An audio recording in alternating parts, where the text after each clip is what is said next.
Hello everyone, today you will learn how to evaluate 6 trig functions with the use of coordinate points.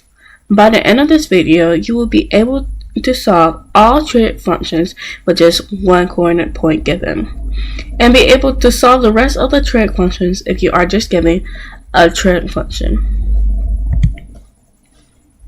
What you will need to know is SOHCAHTOA. This includes sine, cosine, tan. Also, you need to know the inverses of these. An abbreviation of this is HOHA-AO. Now, you'll also need to know a squared plus b squared equals c squared. If you look below it, you can see a triangle. And you should know by now that c is your hypotenuse. And this is only works if it is a right angle in the triangle. Now for example 1. Example 1, you have your 10, 4, and 6. Now with just using what you know already, you're able to find everything, all the trig functions.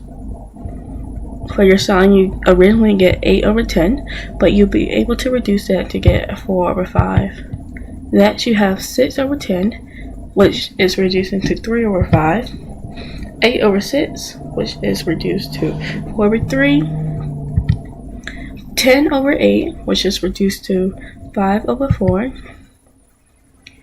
10 over 6, which is also reduced to 5 over 3, and then lastly we had 6 over 8 is reduced to 3 over 4. Now for example 2. In this example, you only have -3 and -5, but you do not have your c or your hypotenuse. This means that you have to use the equation below, a squared plus b squared equals c squared. After you plug in all your numbers, you have to square them, and we will receive an answer of square root over 34. Since it's not a perfect square root, we'll just keep it this way, so it can be absolute. As you can see, we have written 34 in the C position. And now solve for your 6 trig functions. Your answer should correlate to these. Remember that you cannot have a square root at the bottom of a fraction. So to put these on top, we have to times a square root by a square root, which is cancel out the square roots, and then put it on the top. If your numbers did not match up, please go back to what you need to know. Now, example number 3. A right triangle is at -5, 12. Evaluate the trig function. So next, draw your graph, and then your triangle should be -5 to the left.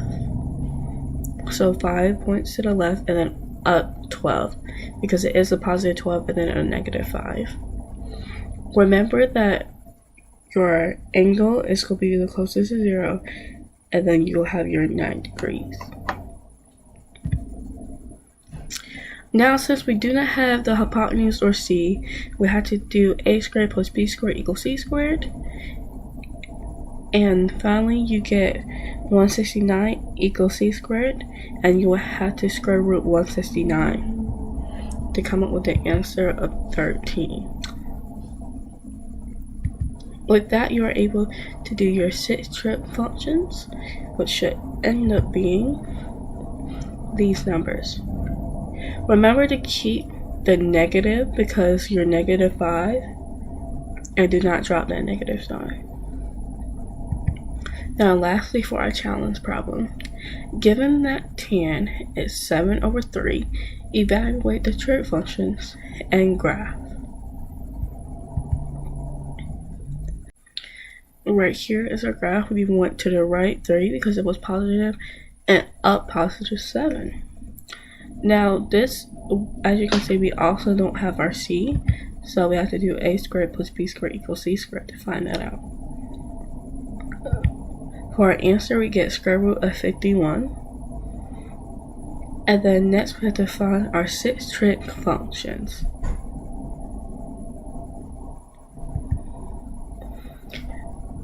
Like we said before, we cannot have a square root at the bottom, so we move it to the top by multiplying. And be sure if you did not do well on this challenge problem, put that to what you need to know. If you are still struggling, please go to these websites for extra help. These are videos and also just further explanations if you're having trouble. But thank you.